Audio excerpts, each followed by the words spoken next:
Because I feel like I put enough time in, I could talk shit. Regardless, even though I haven't got the outcome that I've wanted, right? Like the money and shit from it. You don't there's no denying the work. There's no denying the work that I put in for over a decade now. So I feel like if I could talk, I'm gonna talk my shit now. I didn't talk back then. I just worked. Now I'm gonna talk my shit. I'm gonna still keep working, but I'm gonna talk. But I feel like now it is good to see like to dive in and give you an idea. I Because always knew. I always knew that freaking making music. I think making music is I always maybe just because I fuck with music, so I knew that it's not easy, but I never really grasped the difficulty of like creating shit, and especially shit that you liked and that others like and stuff. Especially, I feel like we're really we critique ourselves, like heavily, yeah, and I think that's a good thing because you always that's the thing that leads you to become better. But I think like doing this shit every day and then doing the clips and then trying to make it as interesting as we can. That shit every week seemed like it wouldn't be like the first when we first came in. I didn't think it'd be that. I was like, this shit easy because it was so fresh, just talking about whatever. And but then as you watch it, you're like, you want the shit to be better, you want the shit to improve, so you start being more critical about all kinds of stuff. because you have to be. It's like you have. It's like what Eminem said. Like you, when you start something new, it's the drawing board is empty, right? And he said, talk to me when your shit's full, and you still have to make room. And that's the same thing because I'm 10 years in. And that's why I said, like, it's me being I'm more than 10 years in. You say 10 years, but like, it's a fact to me that says, like, after 10 years, I could still make a song and impresses somebody. That's what tells me I got something. That's what tells me because it's like, I could still impress somebody. And that's what tells me, like, nah, you got it. Uh, And sometimes I be thinking, like, man, maybe I don't got it. But like, I've always fought that person that tells me you ain't got it because it's like, I've overcame him before, and if I would have said cool, right, like, and listened to him, I would have never got the songs that I feel like are hella good. And I'm like, even if it doesn't lead anywhere, I'll always have these songs to myself. And I'm like, that's hella tight. To me, those songs is fucking more than this podcast to me. And that's like, and it's because I think it's like it just feels like it's my baby, huh? Like, you know how people say that. Because like to go back and listen to myself when I was 16 and where my head was at, like it's rare. and then some of the shit you said that you forgot you said. And you Eh, can just tell like the certain I was more aggressive back then. I was angry more. And now I'm not really like that no more. But like it's people will always say make this or make this or make this, but I have to go with where I'm at. I'm at a good place right now. And up here everywhere. Like I'm hella good. That's why my music reflects that. It's not like motherfucker this and that. It's not that. But when it's time for that, it'll be time for that. And that's why I never push it. I never stress it because I know I got it. It's in the chamber. It's cooking. It's in the oven. So don't why pull it out early? Like it's coming.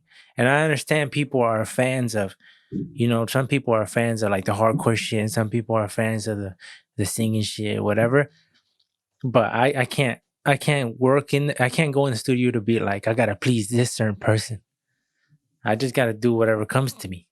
I remember when there's a kid that told me that he was watching his YouTube feed, and he was in the car wash. He was going to the car wash with his mom, and he told me like, "Hey, I was going to the car wash with my mom, and I was looking through my feed, and I seen that your brother had put out a new song, and I told my mom, hey, you know that Susa's brother makes music, and she's like, oh really?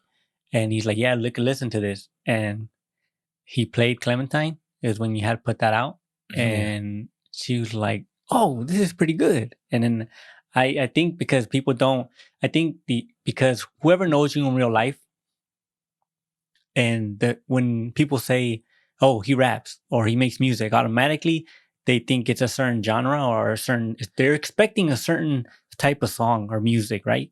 And then because of maybe just Just how it is nowadays, and it's oversaturated. So that's why a lot of people, when it comes to rap, like you rap too, you're just like whatever. Like I don't want to hear this shit. That's why I was like, I'm not telling people I rap anymore. Like it's just, and people are like, that doesn't make any sense.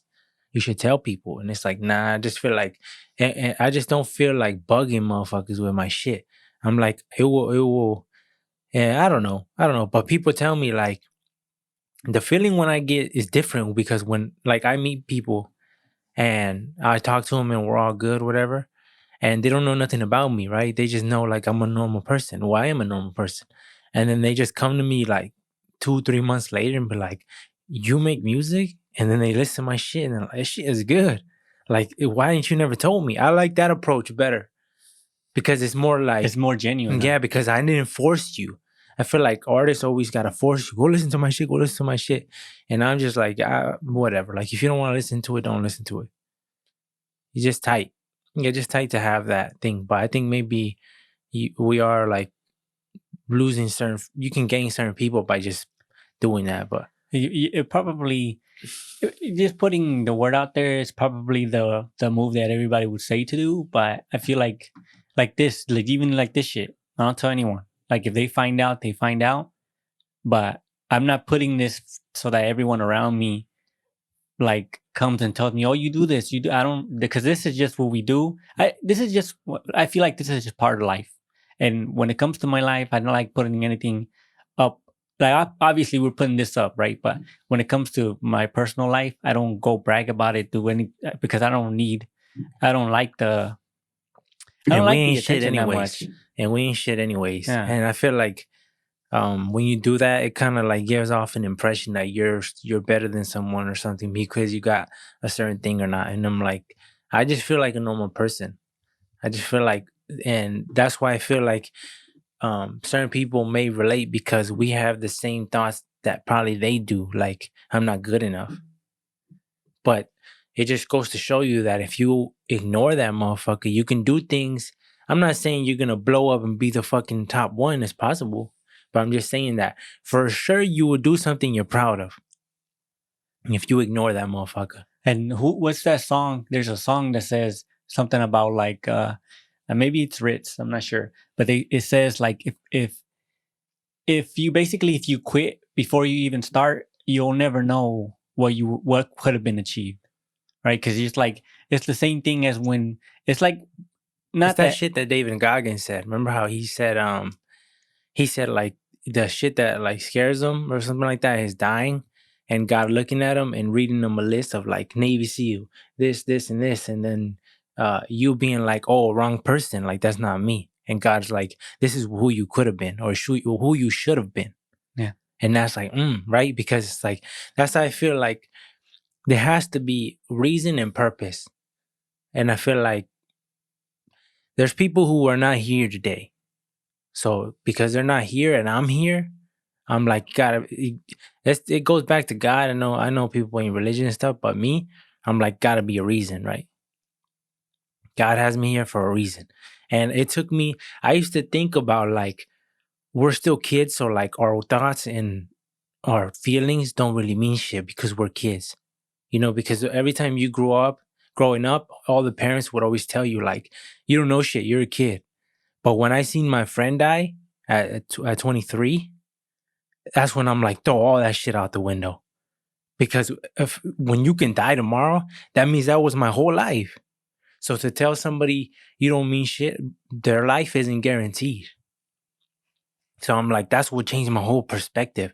And I'm like, damn, like I'm ungrateful because I was like, I may have 5 years left. And I'm thinking I'm gonna go to 90 or 60 or 70. So I'm like, that's just shit that changes your way of thinking. And I was like, when he died, it changed my whole thing. Because I'm like, he was a hella good ass person. And I'm like, to me, like I know at his core, we all do shit, right? That we regret coming from Stockton. But I know like deep down who he was. And he was a good motherfucker. So when I see that something like that can happen to him, I'm like, that shit can happen to me. It's hella weird. It's hella weird when something happens that is unexpected. Like whenever something happens and it's like surreal, you're thinking like, is this like this can't be true?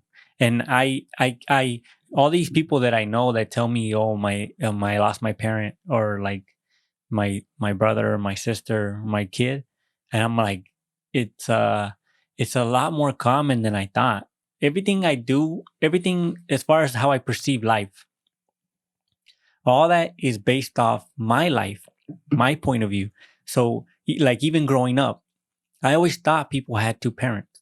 I don't know why. I always thought it's normal, right? Everybody's got two parents and they're both alive, and it's similar to my life. And when you start talking to these kids and these people that you work with, it's not like that. It's like a lot more common for both your parents either to be split up or one of them be Well, nowadays, right? I don't know how back then, how I- shit was back then, but now it seems like a lot of people don't have two parents.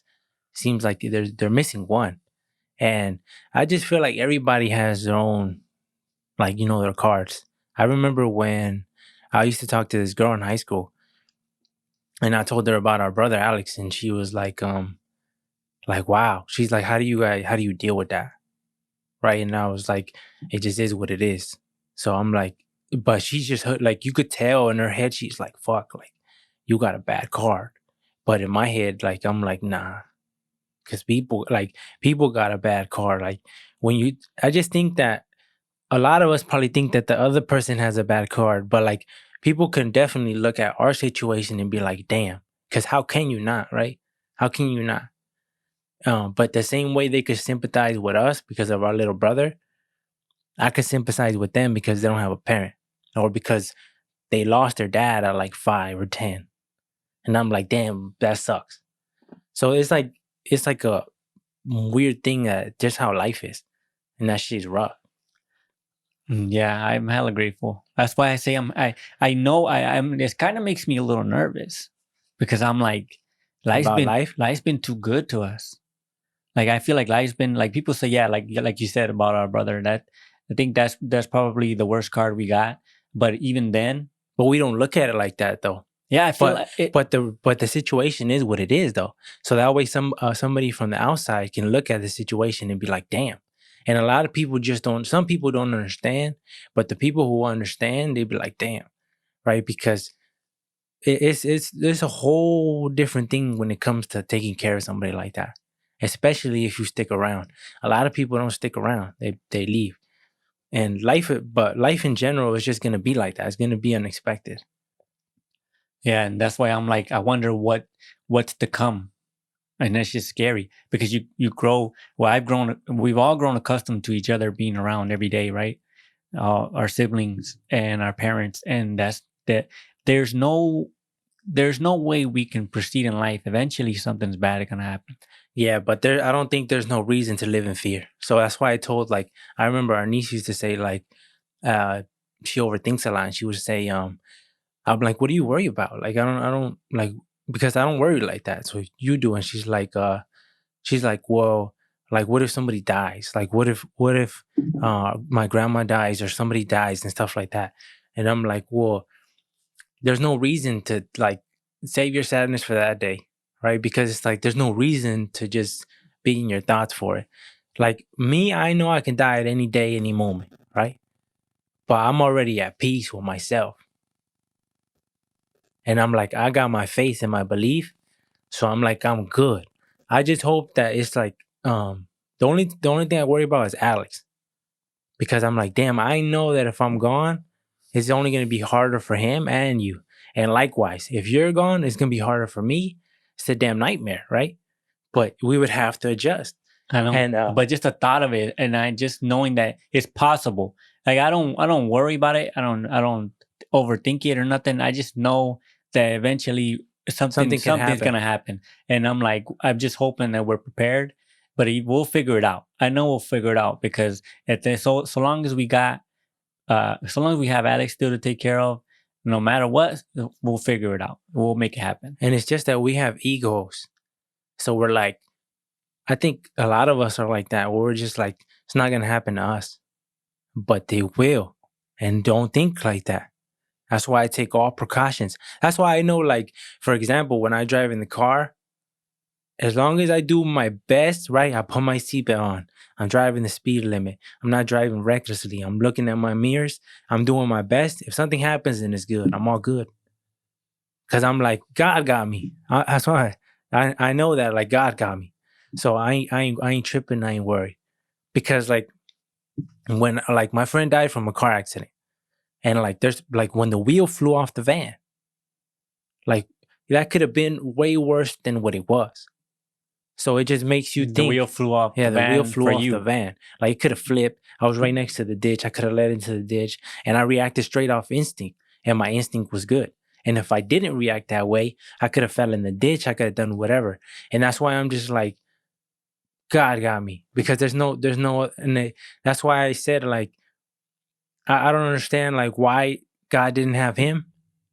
And it's just like, I always just think of like it had to be something. There's something beyond my understanding. So I don't hold it. I'm not like God, whatever, mad at God or nothing. I've never been mad at God because I just know that I'm incapable of understanding his plan. So it's just like, it is what it is. I can't be like furious because like there's nothing that I can do that will bring him back. So I remember my brother-in-law told me he's like, you like when that happened, he's like, you good? Like he's like, I don't see no emotion from you. It's like, it's almost like you didn't care about him or something like that. And I'm like, it's not that I didn't care about him. It's just that, what am I going to do? Right. Like, am I crying? Am I going to cry every day? It's not going to bring him back. If I knew it was going to bring him back, I'd cry every day. Even if I knew that if it was some type of deal where like you cry every day and he comes back and you're never going to talk to him, I don't care about that.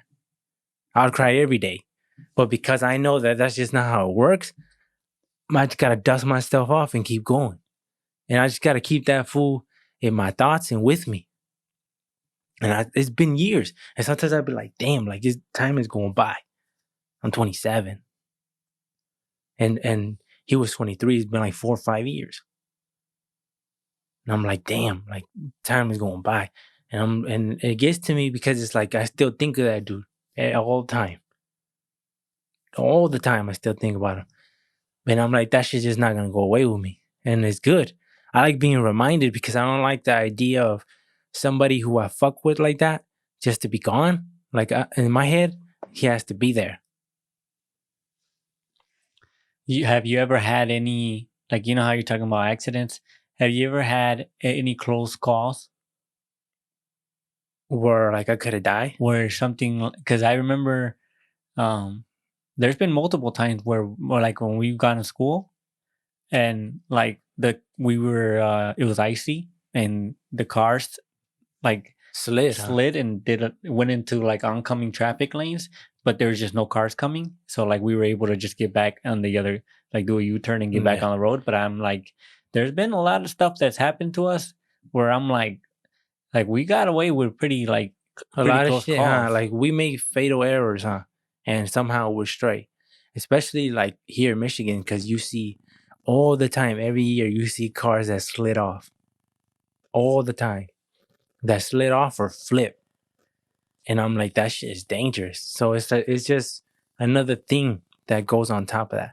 Because remember when you were going, like we were driving at real young ages from going to Carroll, which was an hour away from us, and every day for the summer while we were going to work. And we were 16 years old, no license, none of that shit. And we would drive. Yeah, I think I was younger than that. It's crazy because I started driving when I was like 12. And by that, I don't mean like on the streets and shit. No, I wasn't just driving from field to field I would move the car from one side of the field to the other side of the field. And because it was nobody, it was no traffic, it was just all dirt, there was no problem. So I learned that. I learned how to drive a little bit. And I would have fun in that shit, in that old Oldsmobile, that blue one. I would pill out in that motherfucker. And I would be known like around because it'd be like he's always fucking around in the car, but it's because I was just hoping to have anything of fun because it was so fucking working in the field every day sucks so bad. But that's where I learned how to drive. That's where I learned how to drive, and then my dad would tell me because I said like the roads were empty over there in Carroll, the roads are empty, so he would just let me drive like from field to field, and slowly I started learning. And then by the time, like you said, when we were 15, 16, we were driving. Now you were driving first because you would go, but eventually you got a job, huh? And then it was just me. So then I started driving by myself. And Carroll is about like an hour away from where we're at, from where we were at the time. So we would drive an hour away every day, no license. And there's been times where I've been tailed by cops too. I've been lucky I didn't get pulled over. Remember the time where that semi? You told me about that semi where you stopped at the stop sign, and you were about to cross. You were about to cross this double. It was like an M road, double lane. So it was like two one ways that you had to cross. Oh shit, yeah. And you stopped at the stop sign, and you said you looked both ways or whatever. Yeah, like I remember I was with a friend at the time, and there was this road. Like, how do you explain that? Because there was a stop sign, and then there was a 2-lane road, and then there was like a middle gap where you stop. It was like almost another stop to another 2-lane road. Yeah, but it was such a weird spot. Yeah, it was such a weird thing. So you had to like pass the first one, stop in the middle, wait to clear it too, and then go again. So when I went, I was coming from the opposite side. So when I looked, it was empty, and I went and stopped in the middle. And then I looked again, I didn't see anything. So when I started going, the person I was like, hey, whatever. And I looked, and the fucking semi just fume. And I'm like, where the fuck did that come from? And the semi, for you to miss a semi though, like not with a trailer or with a trailer and everything? It was just like, yeah, with a trailer and everything, I think it was. Oh, that shit would have got us. It would have been over. But it's just like, you make mistakes like that. And sometimes, you know what I was thinking? You know how like the cars have, you know that thing? I don't know what the fuck it's called. The pillar? Like, you know how it's the windshield? And then on the side of the windshield has that thing that's blocking your view. Yeah. That shit gotta go. That shit gotta go because for sure that kills people. Because it happens. Like, it's happened to me like 2-3 times that I can count up. Because they blocked my sight of that car. Yeah. And then next thing you know, it's right there. And I'm like, what the fuck? And that's why now I had to triple check. Especially if I have a passenger, then I have to look, okay. And they be telling me you're good. And I'm like, oh, okay, I'm just making sure. Yeah, that has happened to me too. Where I'm about to make a turn at a stop sign, and for whatever reason, it's that pillar is perfectly aligned with the car coming, and you can't see it. Huh? You're about to go, and then the car comes, and I'm like, damn, I didn't see that motherfucker. That's happened to me a few times as well. That's what I'm saying. So for sure, that's killed people. So that's gotta go. They have to figure out some way to make it see through, or somehow, some way. Make it smaller. Or I don't know what the solution is, but I was thinking that the other day because it happened to me probably last time it happened to me was probably like 3-4 weeks ago. And we were at Med Express, and like I was at a stop sign and I was looking, I didn't see it. And you know how I just went like vroom, like that. And then once they got out of sight, I seen there was a girl coming and she got into the turning lane. And I'm like, damn, I messed up. I didn't see her. And the girl was like shocked at, she was just looking at me the whole thing. And I just looked at her back. I don't know what to say because it was just so awkward. But I was like, I should have said like, sorry. I should have signaled. I was like, I need to practice my signals to let people know like, hey, my bad, right? Because I didn't know how to. Like, what's I didn't know how to for that though? I was going to say like, my fault, something like this. Something to your chest. I don't know. It just seems like, that's what I was thinking. Like, how do I let this girl know? With hand signals. Yeah, like, I'm sorry. I didn't mean to. That's my fault. But I didn't know. So I just sat there like a dumbass right there, just looking at her. And then she left. And I'm like, fuck. And that's when I realized, like, that shit gotta go. I feel like that shit needs to be, like, clear or whatever, somehow. I don't know. But there needs to be a way for that because that shit isn't good. The other day, I remember thinking of... well, mainly because I was listening to that song Cupid. I was listening to that song Cupid. It's 50-50. I'm not sure. It just came on Spotify. By who? It just says Cupid 50-50. I don't know. Some girl. I don't know. But that a popular song? How come I feel like I heard it? I showed it to you the other day. You said, "Yeah, I heard that song." No, I don't know. I don't remember.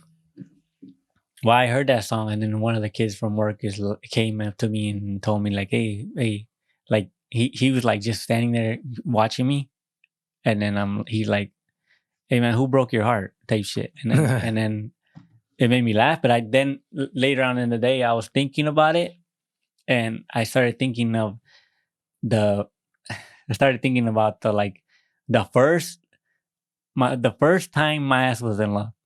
Like for real, The first time you were in the love? first time. And when was that? It was in first grade, First grade. and it was my teacher's assistant. Oh, so it was one of the adults?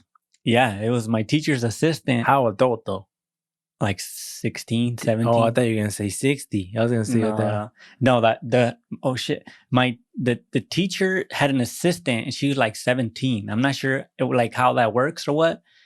But I knew she wasn't an adult yet because I remember hearing her one time say her age, and I think she said 17. I don't remember, but she was hella nice to me.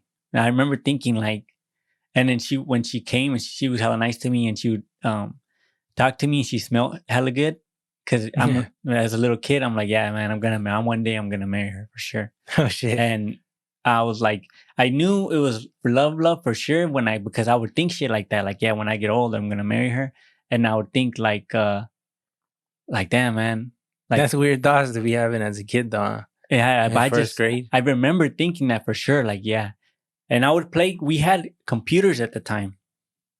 And I remember playing that bug game, the little roly-poly game. Yeah, I was bugged them. Yeah, I remember playing that, and I'm not sure if I was supposed to be playing it or what, but I remember all of a sudden her head was right here, and like I remember getting all red because he was so close to me. My ass got all red. I got started to like overheating type shit, and I was like, yeah, I was like, yeah, I'm gonna marry her for sure. Like that's when you knew. Yeah, and I was like, yeah, I'll die for her too. Oh shit!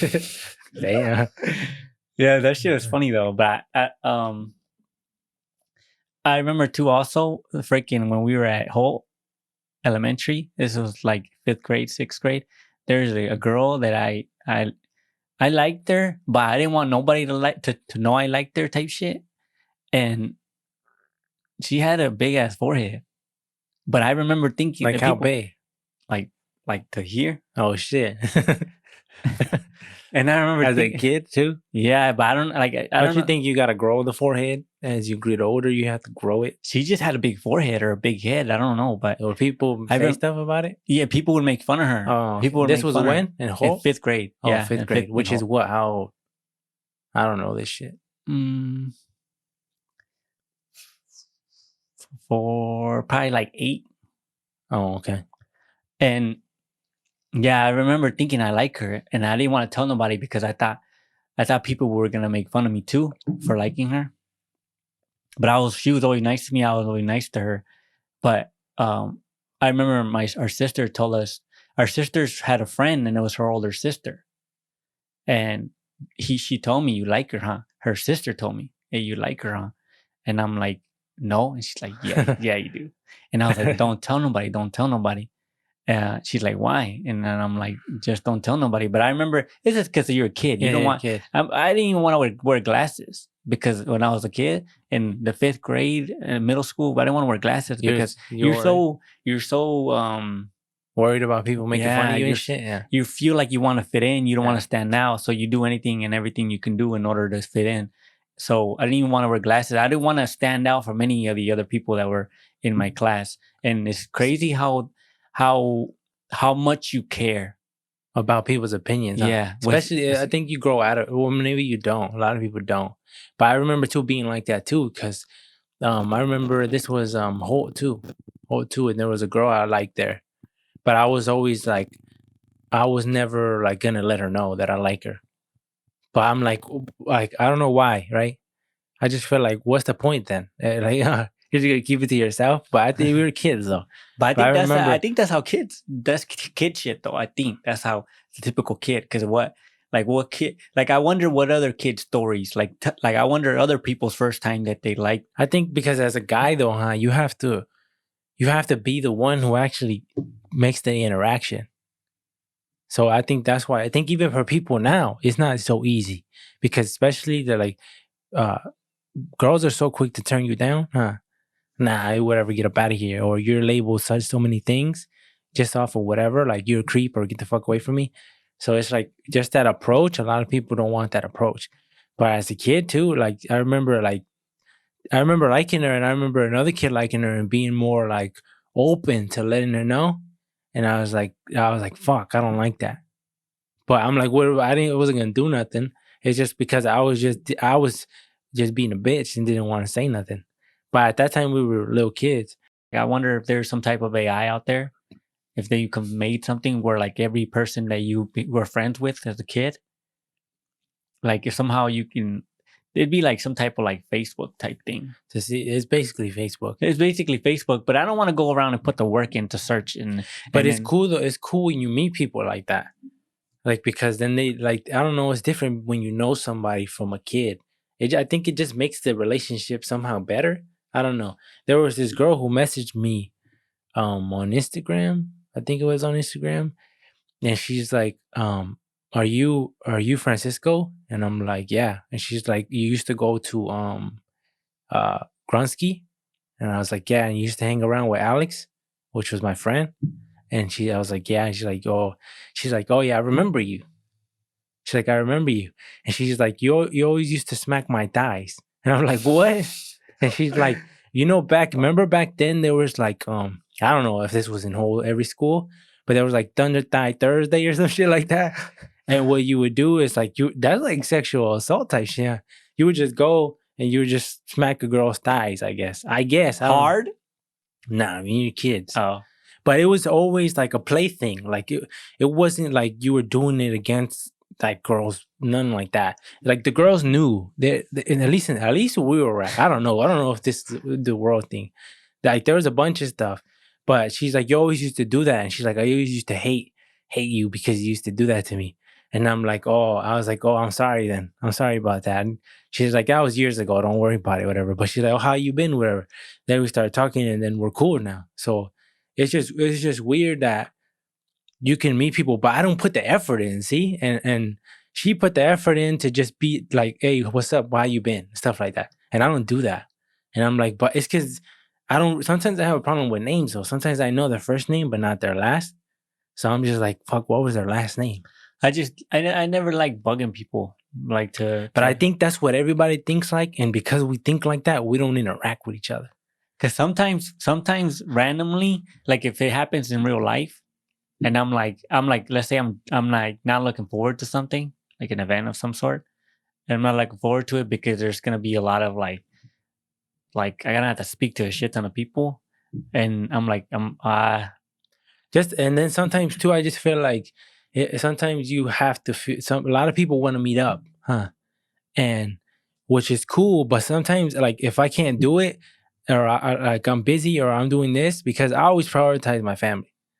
So there's been people who tell me like, okay, let's hang out, and they'll be like, I gotta take care of my little brother, and they'll be like, you could make time, and can I make time? I'm pretty sure I can if I bend shit around, but I don't want to bend my schedule because I already have a plan going on, and it's not that I don't fuck with you, it's just that I got my plan going, and that's why it seems like to them it might be like, oh, he don't want to kick it, but it's not that, because if I didn't want to kick it, then I wouldn't even talk to you. I wouldn't even hold it out. Like, why would I even talk to you? Or if I didn't fuck with you, I wouldn't even conversate with you. I'm not going to chat with you for a day or an hour or whatever if I don't rock with you. But I just feel like that's just the normal. Like when you talk to somebody, let's meet up. And to me, I've never been that like outgoing. I don't go out a lot. I just stick to myself, do what I got to do, and then keep it pushing like that. There's so much shit that needs to get done. That's why it's like, it seemed like every day is packed full of shit that to do, and then when you can scrounge some time together, you want to spend that time on you. Yeah, and it's like I love myself, and I was telling my cousin that like I love myself. I love spending time with me, and it's like I've reached a level where like I can be by myself in my room, put a movie on, make me some pizza or some shit, and then I'm just living my life. I'm having the best And it's time. hella enjoyable. Man, yeah, and I'm enjoying the fuck out myself. I get a beer or whatever, and I have like a perfect night. And people, I don't think people understand that, because people always tell you like, that's boring. yeah, that's boring, or when are you gonna get in a relationship, or when are you gonna get married? Especially because we're getting older now. But it's like, I don't feel like I should rush it. I feel like a lot of people have a problem being by themselves, and I'm straight. I can be by myself all day and enjoy the fuck out of my day. Doesn't mean I don't like in people in general. I'm cool with people too, but I just feel like you have to be able to be in a room by yourself and still be cool, huh? Be happy. And that's like an internal love for yourself, for what it is. But I think like coming from that, what do you think for you, when do you think would be like the perfect time for you to get married? Like, just assume, like, if you're like perfect age, what do you think is that? What's too late and what's too Ideally, what's perfect? I think ideally is in your 30s.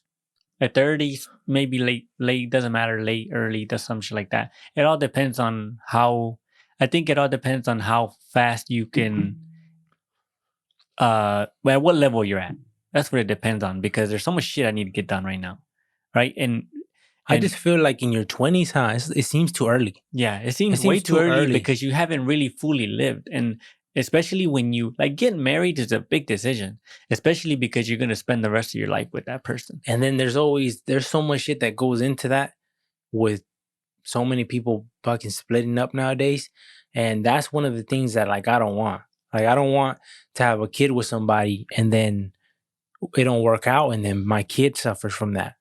Oh, you get to have them on Thursdays, and I'm not, fuck that. I don't like that. That's why I'm not really so worried on that shit, because like, no offense to anybody, but like a lot of people I know who have kids, they struggling, and that doesn't mean that they have to be struggling financially. That just means they're struggling in some type of way, whether they don't get along with their baby mother, whatever. They don't get along with them. They only have certain time to see their kid, or they don't have the money, right? Because now they're taking care of not just themselves, or and then they're still in debt, or they're trying to go to school, and then there's like so much shit. And I feel like that's how life puts you in a hole, because you're so young and you're quick to have kids.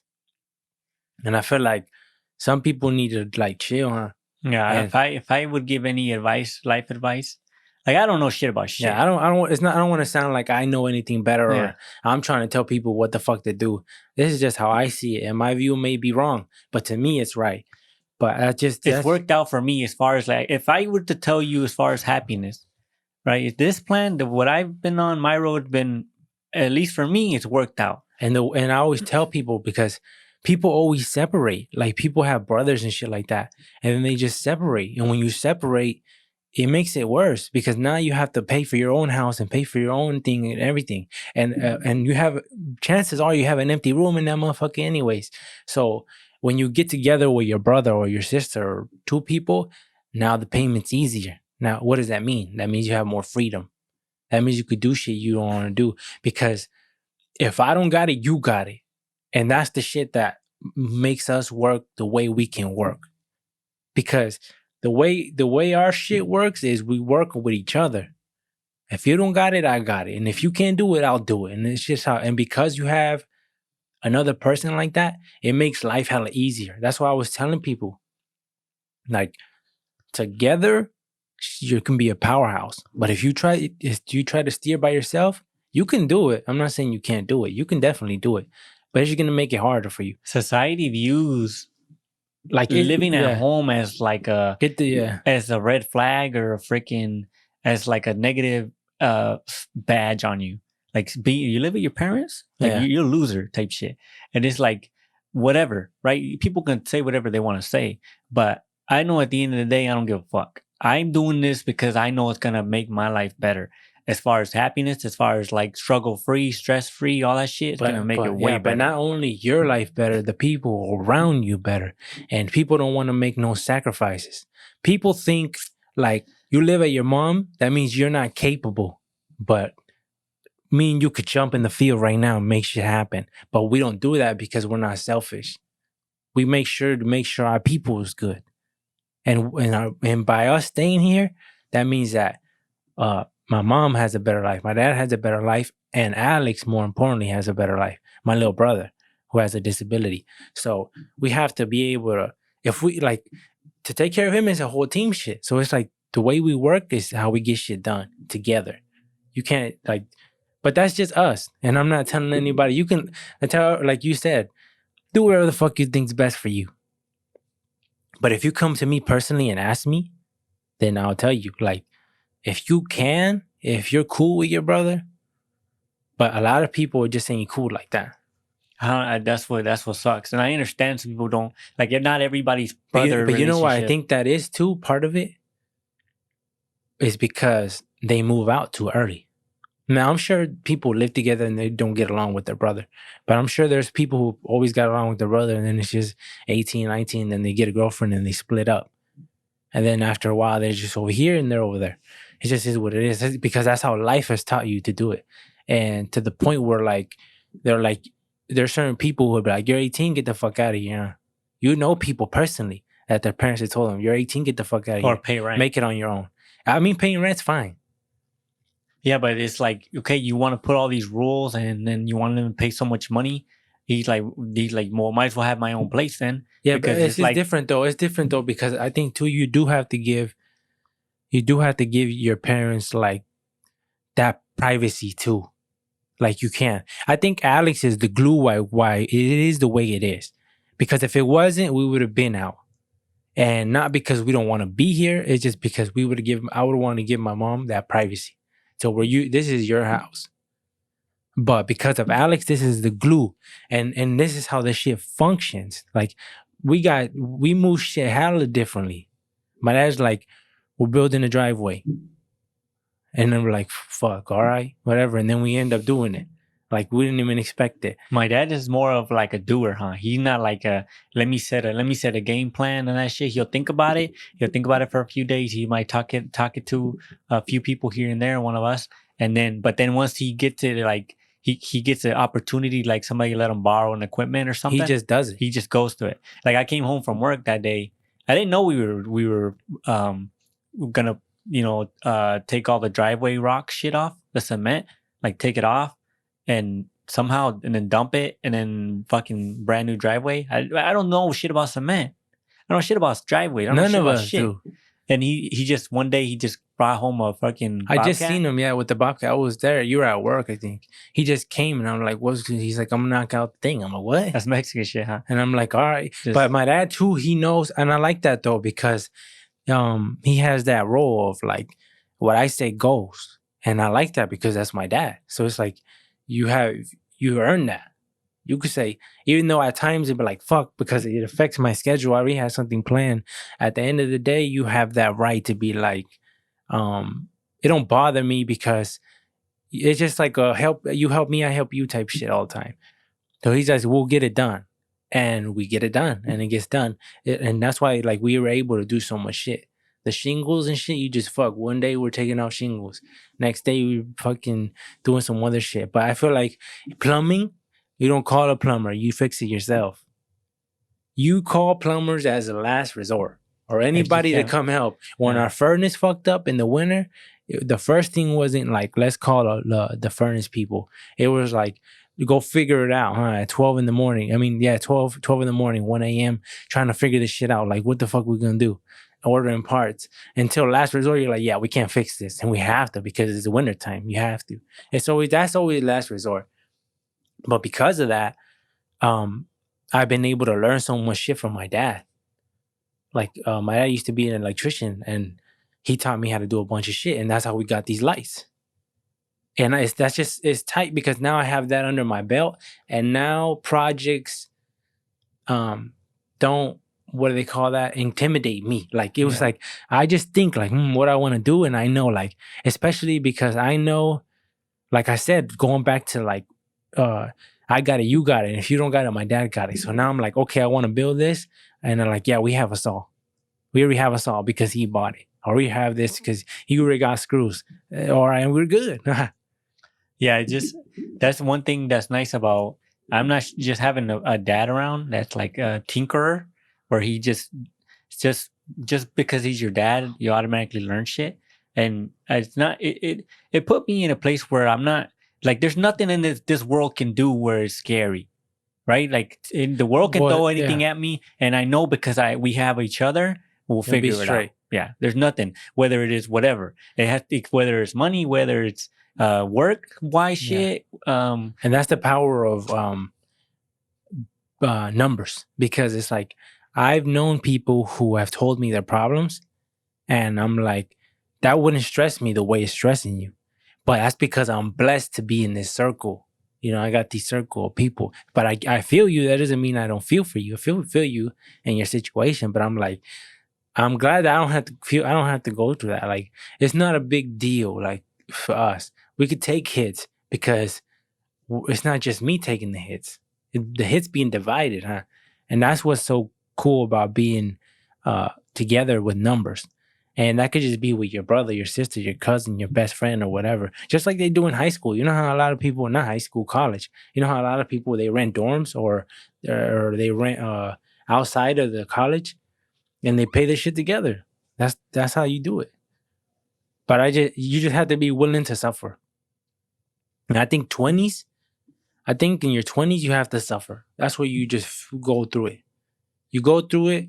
I think, and to go back to the question, to the marriage question, I think like 30, mid 30s, 30, 35, 36, 37, or 34, like Yeah, but around that area. there's certain things that I think gotta get. anytime in 30, anytime in 30, I would be like, yeah, You're old enough. yeah, I'm old enough. Like, okay, it's Yeah. okay. Let's all right. You know, there's no more like, And I'm like, nah, I'm old enough now. Yeah. Yeah. There's no way, because you don't want to be. I don't want to be 40, and I don't want to be 40 or 50. Like, it is what it is, though. I like that. Just doesn't scare me. There's a lot of shit that doesn't scare me. But it's just like I don't really worry about shit like that. It's just like when I feel it, I'll feel it. Like when it's time to really chase that and go for that, I'll go for that. But you have to be willing to make these sacrifices to who knows where shit can lead, who knows where this can lead, who knows what I'll do next year or whatever. And I'm always trying to do something because I feel like we're always in the mode of trying to figure it out because we don't know shit. And we're just trying to figure out something that works or get a good feeling for something and go at it. And a lot of people are quick to knock that, right? But how can you knock trying, huh? Or when somebody's trying to do something, you're like, that shit, you were like, what you doing? Instead of being like, oh shit. You know, it's just like a whole different way of how society views shit. Like, yeah, you have a job, right? You have a job, and it's like, oh, good for you. You have a job, you work here, and it's such a normal thing. But when you see somebody trying to build something, like, fuck, look at this dude. Like, he's trying to do a YouTube channel. He's trying to fucking do vlogs. And Or it's he's such trying a to rap. yeah, he's trying to rap or he's trying to do this. Like, get the fuck out of here. It's such a we imprison ourselves. We don't encourage each other. We're like, nope, stay in the matrix. We say like, no, stay in here with us. And that has to be because I don't know where that from. Like, you know how people say that's because people don't want you to win because they're not winning. But is it really that deep? Is that like subconsciously? Because I think a lot of people, it's not like that. I think it's like a program. Because I don't think everybody's like, no, I don't want him to win because I'm not winning. I just think like, oh, this fool's a lame. Like, be realistic. That's what I think a lot of people think. Like, be realistic. You're not that person. You don't have that in you. You're not one of these rare people who has the talent or is qualified enough to do that. Yet you're acting like you are. Like, fuck out of here. That's what I feel like it is. Sure, there's some people that be like, I don't want you to win. But most people are just like, you don't got it in you, bruh. You think you do, but you don't. But it's hard to really judge someone on that, even though they do, huh? It's hard to really gauge because nobody knows shit about shit. Like everyone does. Who knows what the fuck you're gonna be good at until you do it? Like, who knows? So like, and if you enjoy doing it, if you enjoy doing something, you should just do it, Regardless of the blowback. anything. Yeah, And that's how it is. Who cares about the blowback? And you have to be an example for the next generation. And I feel like that's what I hope I've done something for my nieces and nephews to be like, yeah, like he's at least trying. You know, he's done something. He's tried it. And coming from, because we're Mexican, I don't know anybody like that from our people to try As far as your outside family? of school. Outside of school, I know a lot of people who went to school. They got their degree. They did what they supposed to do, and they successful. Good for them, right? I'm happy for them. Like if that's what you want to chase it. That doesn't make you any more or less than me. We're like I don't think of it like that. I'm just saying like you took the route that the majority of people take, which is fine, right? There's no problem with that. But I think that's not for everybody, and we have to be accepting to those who are like, this isn't for me. We can't be so judgmental, especially when it's our people. And by people, I mean family, relatives. We can't be so quick to shut a motherfucker down because you never know. And it's not like just in case type shit. No, it's like straight love. Like it's not just like just in case you make it and you get a boat and I want to be on that boat. And then it's not that. It's just like you have to be nice to people, especially your own people. It's just a better life. It just sucks the way we choose to view motherfuckers, huh? Like when we view your friends or your family members, you don't think he could be the president. You don't if somebody told us, right, one of our family members, right, like say like fourth cousin, I don't know, and he's like, I'm gonna be the president. He's like, I'm gonna be the first Mexican American president. You'd be like, fuck out of here. The majority of people will say that. And that's kind of fucked up because we should root for a motherfucker like that. Because for have one of us in the office would be such a big sign for us here in America, right? Just like it was such a huge deal for Obama, the first black president. We need that first Mexican president. And how are we gonna get him if we ain't supporting that motherfucker? He looks like us, and yet we knocking him. Like that doesn't make any sense. Statistically, though, who do you think like not like 2024 or whatever, but as far as like people of color, who do you think the next person of color will be? Like, well, obviously Obama was the first black, right? There's only been all white, right, and then one black. Well, who really knows, right? Because who's going to be the next nationality? They could have been Irish or they could have been English or whatever amongst those presidents. But like, let's say, just when it comes just to skin color, who do you think will be the next? Like, I'm not saying like it's hard to say. The next first. Yeah, I know it's hard to say. But when you think about it, right? Because when you think about Spanish and Hispanic people or Mexicans and shit like that, we're a pretty good population in the United States. And Spanish is the second language, right? In the United States? Second spoken? Yeah. I think so. Is it? I may be wrong on that, but I think it's at least 2 or 3 or something like that. So that just shows you like you can go to any state and find Mexicans. Maybe not in that certain spot. You might have to travel a little bit, but in every state there's Mexicans. At every place I've been at, there's Mexicans.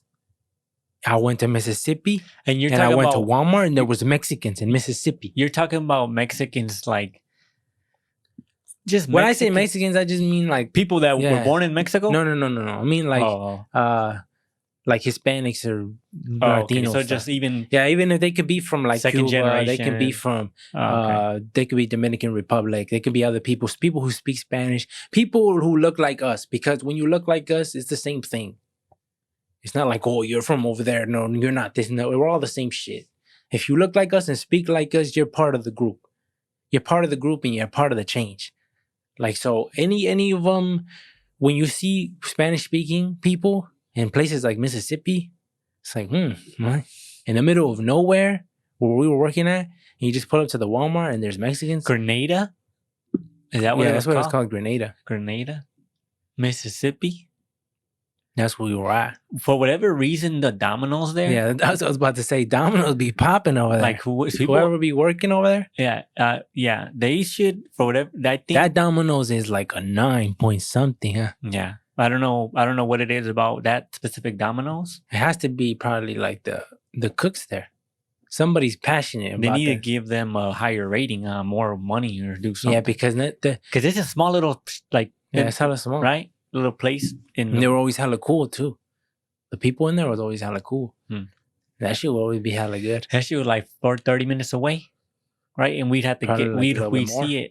we'd see it once a week because we drive to the city to get grocery shop to grocery shop, and on our way back we'd Yeah, buy because some. in Mississippi, like Mississippi was a whole different thing. Because when I went there, I just turned 18. I just turned 18, and my friend's dad he gave me the opportunity because he's like, I can see that you're hardworking. And he's like, would you want to go? And I was like, hell yeah, I want to go. And people were doubting me when I got there because we went in a group, and I think we were probably like 7, maybe. I don't know if I count right, 7 or 8. And it was like some Jersey Shore type shit. Like, you know how you go into a house and you don't know anybody? I didn't know anybody. And when I got there, like I didn't know like I kept all my shit close because I don't know these people. And I was the only young kid there. I was 18, everybody else was 40, 50, 60, and I was the only young kid there. So when they brought us to the cotton gin, and he showed the crew to the boss there, and he's like, he looked at me and he's like, "You're young," and I was like, "Yeah," and he's like, "How old are you?" And I was like 18, and then I gave him my license and everything when we were doing the paperwork, and he's like, "You just turned 18," and I said, "Yeah, I just did." He said, "Good, because if you were 17, I wouldn't be able to hire you." And I was like, "Yeah, I get it," and a lot of people were like, "He's not going to be able to handle this type of job because it's rough." Like, It's because they're basing that off the average 18-year-old kid. That's what yeah, it's because like they don't know I come from the fields, and I wouldn't have got that position if I wasn't qualified in the eyes of my friend's dad, because I worked with him for years, so he already knew like what type of person I was as far as work, huh? Yeah, like he's gonna do it. And then I gave him my word, right? Like my word means everything. So even when I got there, I remember like I slept in a room where there was 2 other beds in the same room. So there was like multiple rooms. There was like 3 rooms. One room had like 2 beds. Another room had another like 3 beds, and the other one had another 3 beds. And you had to sleep in a room with other people. Not same bed. We all had our same beds and shit like that, but it was just in the same people. That's why I said, and I had to live with people that I didn't know. And the bathroom, right? The bathroom had 2 shitters and it had 2 showers. So when I remember when the first time I got there, I went into the shower, right? And I locked the door. And there's 2 showers and two shitters. So when I locked the door, people had to go to the bathroom, and they were like, "Who's in the bathroom? Who's in the bathroom?" And they were like, "Oh, Mem is in the bathroom." And I locked it. Why did I lock it? Because that's normal to me. Like, I'm in the privacy, right? But it's like, nah, you can't do that. It's almost like jail type shit. Yeah, it was jail shit, because it's like the only thing separating your ass cheeks from another dude's ass cheeks is a little curtain. Yeah, it's just a curtain. That's it. And it's a lot of times, though, they will respect it though. Like if somebody's in there, they're not gonna go in there. But if they had to pee, they would pee right next to you, and it just sucked. And especially as a kid, I'm like, damn, this sucks. And then taking the shower was kind of gross too. But it's just like whatever. Like it is what it is. I remember somebody told me like, wear sandals, and I'm like, wear sandals. He's like, yeah, when you get in the shower, wear sandals. And I'm like, why would I wear sandals? He's like, because you're gonna get fungus on your feet. And I'm like, feet fungus? He's like, yeah, I guess because like, I don't know, because I guess everybody I guess when so many people shower in the same place, I guess it just increases your chances of catching some shit or something. I don't know. But it was just always weird. And I remember the first day being there, and I remember the feeling I got, like, fuck, this sucks. And I haven't even started. I'm like, this shit sucks. And I'm like, damn, I got at least 2 months ahead of me. Right? And I was just sitting there. I wasn't talking to nobody. I was straight isolated or whatever. And then I remember some of the people were like, oh, because we had like a day or 2 where we didn't have to work.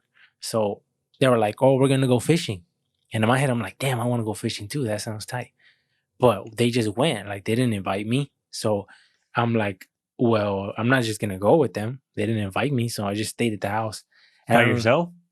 Yeah, pretty much by myself for a couple hours. They didn't just all leave me. No, it wasn't that. Just certain people went over there, and other people had shit to do, or they wanted to go somewhere, and I'm like, I don't want to go with them. I kind of wanted to go fishing, but I was like, whatever. I just stayed in the room, and I remember that's when it hit me. Like, okay, I'm gonna go through some shit, and I went from like I went like a 2 months without really talking to nobody, and I think that was like that was kind of rough on me, mentally, because I remember like just missing home, like wanting to be home and working every day, and just like having nobody to talk to, and just being isolated. Just to yourself? Yeah, it's just in my head. Yeah. And then I'd be like, damn, like, yeah, that shit can get to you. So I remember when I could, I would text my cousin and she would like talk to me, or like when it came to talking to my dad or anything, it was never like long talks. It was always like catch ups. Like I would call him maybe like once a week, and then or maybe once a week or once every 2 weeks. I would call him, and then I would just tell him, like, he's like, how's things going? I'm like, good. Everything's going good. It is. What am I supposed to do? And he's like, yeah. He's like, she'll be over before you know it. Like, don't worry about it. And I'm like, yeah, I know, whatever. And I remember when, after the 2 months ended and I finally got to go home, it was like being I felt like I've never been a president or nothing, but it felt like I just got out. It felt like I just got out. And I remember, with having so much money, having like 5-6 grand on me at the time, coming home and just couldn't wait to get home. And I'm like that just shows you how rough prison would be, right? Because being away from the roughest shit about it is being away from your family. That's the roughest shit. That's the roughest shit about everything. I'm pretty sure that's the roughest shit about prison too, about being away from your family, your kids, whatever you got. So I remember coming home, and on the drive home, I couldn't believe I was going home. And then when we finally got here, I couldn't believe I was here. You and the people look different?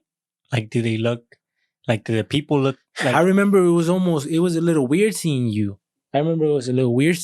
And like the first chat with you was a little weird because it was like I was gone so long, and it was just that the vibe. It just was weird, and I'm like, why is it? I didn't understand. But I just couldn't believe I was home, and then like sleeping in my own bed, and then it took a couple of days to me like I'm back, like I'm good, chill the fuck out. That you were gonna wake up and be back in Mississippi. You know what sucked about Mississippi? Fucking I would go to sleep, right? I would go to sleep, and all I would do is work. Let me explain just so people would know.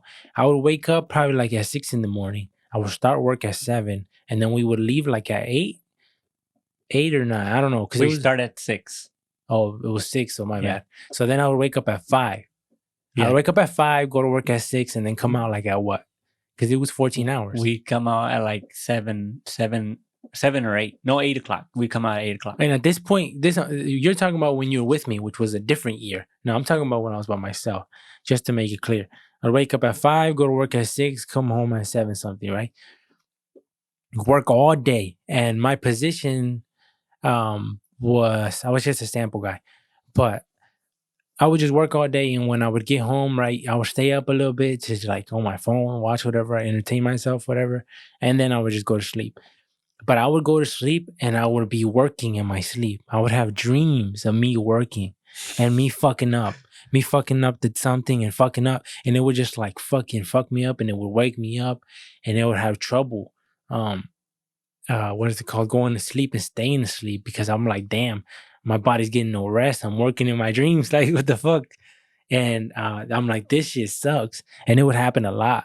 And I remember when I talked to my dad about it, like way afterwards, he told me like, yeah, that happens, because that's happened to him before too. Like, he said, when you work like that, where all you know is work, you're just working all day, every day.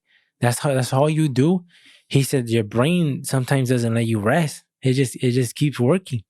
And I'm like, I feel it, because I'm like, that shit sucks. And I'm like, almost you don't feel like you got rest, and then you have to get up and do it again. Yeah. And the job wasn't labor intensive, but it was just one of those, you're just standing in the same location, doing the same repetitive shit all for day. 14 hours a day. And then the cotton gin is loud as fuck. So Yeah. you can't even really talk to people. You can talk, but you have to be like, hey, so what was, you can get some can't shit have a off, but you conversation. can't have a full conversation without screaming. Yeah. So it wasn't a good, like, it was pure isolation mode. That year was, I think that shit made me tough though. I think that shit made me tough, like mentally.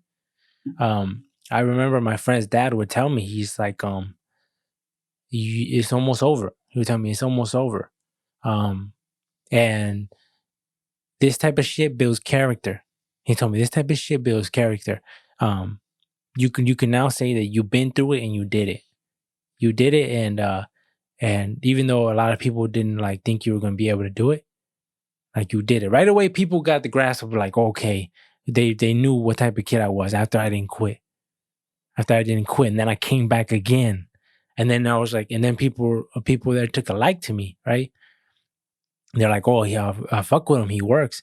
And then they were trying to offer me a job to stay there. Now, how serious was that? I don't know. But a friend that I knew there, he's like, well, I'm trying to work to get you in to be working full year with us. And he's like, would you be open to that? And I'm like, I'd be open, but you have to fucking pay me. I told him, you have to fucking pay me because I'm not gonna leave my home. And he's like, I was like, you have to pay me and you would have to give me the house. And he's like, you'd have that whole house by yourself in the woods. That shit would be crazy. Like, I think that shit, if that would have happened, me being me being away from everybody in a home alone for a year, I think that shit would build character like a motherfucker. That's true isolation. Me going to the store by myself, me doing all that shit by myself. Yeah, the weird feeling you would get when you would come back home, and it's because it seems like your relationship, it's like the relationship, because you're not interacting with the people that you grew up with on a daily basis. It seems like there's a pause button. Yeah, there's a pause button, and the frequency changes. But it's not a pause button, because pause means it just stops and then it stays the same. It's almost like a delay. I don't know what you call it, like, yeah, because then when you get back, the frequency is different. So it's like a delay. It's not. It doesn't match up right. So you have to tune that bitch back together, and that tuning takes time. Yeah. So that's and then it's just a weird thing. It seems like, I don't know. Like I that's why when I think about people who don't have the relationship they have, like I have a certain relationship with my family, and when I think of people who don't have that same relationship with their family, it's like I don't understand. Like, I understand that not everybody's gonna live the same like I do, right? Everyone's gonna have different relationships with everyone, but I'm like, damn, it just sucks, because I know, like, it's the same thing when people say like, oh, you don't have a brother, like you're a single child. Yeah. I'm like, damn, that sucks, because I know the joy of having siblings. But I'm like, I can't say he would have a better life with siblings, because who the fuck am I? I don't know.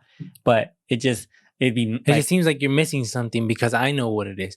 But I just think it's everybody's perspective though.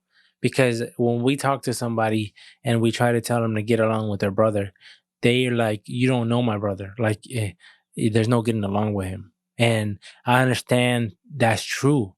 So sometimes there's true, like, where your brother, he's not like that. You know, no reasoning with him and stuff like that. So you have to distance yourself from him. So he's like, that's not, in his head, in his perspective, he's like, that's not a reality. Like, what you're telling me is just not real. Like, at least for me, it's not real. So, like, it's just different. Everybody has different ways of thinking and perspective. So you just have to, I guess, just appreciate what you have and just learn to, I don't know, adjust. Go through life adjusting. Thank you for listening to the AB podcast. You can follow us in the links below. All our social medias are linked there. If you want to buy some merch, the merch that we're usually wearing in the podcast, you can buy it as well. The link will be below.